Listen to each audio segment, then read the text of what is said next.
लाहौर में चिकन की कीमत ने कुछ रोज तो रिलीफ दिया, लेकिन अब एक बार फिर रेट बढ़ना शुरू हो गया है। बढ़ती कीमतों पर प्राइस कंट्रोल कमेटियां खामोश दिखाई देती हैं। मजीद जानते हैं आज न्यूज की नुमाइंदा हुमा भट्ट से। हुमा, एक बार फिर रेट बढ़ना शुरू हो गए हैं, शहरियों का क्या कहना है? देखिए, शहरी तो पहले ही बहुत ज़्यादा परेशान है महंगाई की वजह से। अब ऊपर से चंद दिनों का रिलीफ, जिसे कहा जा सकता है कि 1 या 2 हफ्ते का रिलीफ मिला है, क्योंकि ये चिकन की कीमत जो थी ये 370 पर पहुंच चुकी हुई थी और अब ये कीमत आहिस्ता आहिस्ता बढ़ते बढ़ते आज फिर इसकी कीमत जो है वो 476 यानी कि 476 पर ये पहुंच चुका हुआ है। लोग काफ़ी ज़्यादा परेशान इस चीज़ से होते हैं, क्योंकि चिकन की कीमत जो है वो एक दफ़ा पहले भी हम लोग देख चुके हैं कि ये 700 रुपये तक पहुँच चुकी हुई है और लोग उसकी वजह से बहुत दफ़ा छोड़ भी चुके हैं कि चिकन नहीं खाना। लेकिन जैसे ही वो कम कीमत हुई थी उसके बाद से लोगों ने कोशिश की कि ये चिकन जो है वो ख़रीदा जाए और बच्चे, क्योंकि ज़्यादातर जो है वो बच्चे खाना पसंद करते हैं चिकन। लेकिन जिस तरीके से ये बढ़ती जा रही है, लोग परेशान भी हो रहे हैं और दूसरी तरफ हम लोग देख रहे हैं कि प्राइस कंट्रोल कमेटियाँ वो कहीं पर भी दिखाई नहीं देती हैं।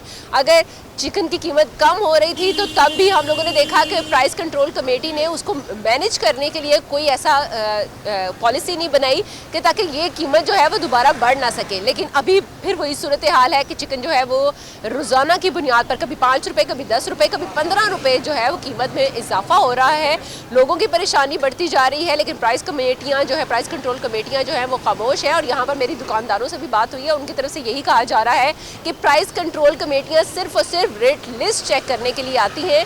ये बिल्कुल नहीं चेक किया जाता कि हर दूसरे दिन कीमत जो है वो बढ़ रही है तो वो क्यों बढ़ रही है, और अगर बढ़ रही है तो उसको कंट्रोल करने के लिए कोई मैनेजमेंट होनी चाहिए, कोई पॉलिसी बननी चाहिए। लेकिन वो सूरत हाल इस वक्त दिखाई नहीं दे रही है और लोग परेशान हो रहे हैं, क्योंकि महंगाई जो है, हालांकि हम लोगों ने देखा कि पेट्रोल और डॉलर की कीमत जो है वो कम भी हुई, लेकिन उसके समरात जो है वो भी लाहौर में शहरियों को नहीं मिल पाए, जिसकी वजह से लोग जो है वो काफ़ी ज़्यादा परेशान होते हैं। क्योंकि आमदन तो बिल्कुल वही 0% पर ही है, लेकिन हर दूसरे दिन खर्चे जो हैं वो बढ़ते हैं, हर चीज़ का रेट जो है वो बढ़ता है। और चिकन ख़ास तौर पर, जो कि क्योंकि मटन और बीफ तो ऐसी मीट है कि जिनको ख़रीदना जो है वो आम जो आवाम है, आम शहरी जो है, उनकी पहुंच से बाहर है। सिर्फ एक चिकन ही था जो कि गरीब की दस्तरस में था, लेकिन अब वो चिकन जो है वो भी दस्तरस से बाहर होता जा रहा है। 476 हो चुका हुआ है और जिस तरह दुकानदारों से मेरी बात हुई है, उनकी तरफ से कहा जा रहा है ये रेट जो है वो एक बार फिर 700 और 800 तक पहुँचेगा और उसके बाद ये फिर कम की तरफ जाएगा। जी।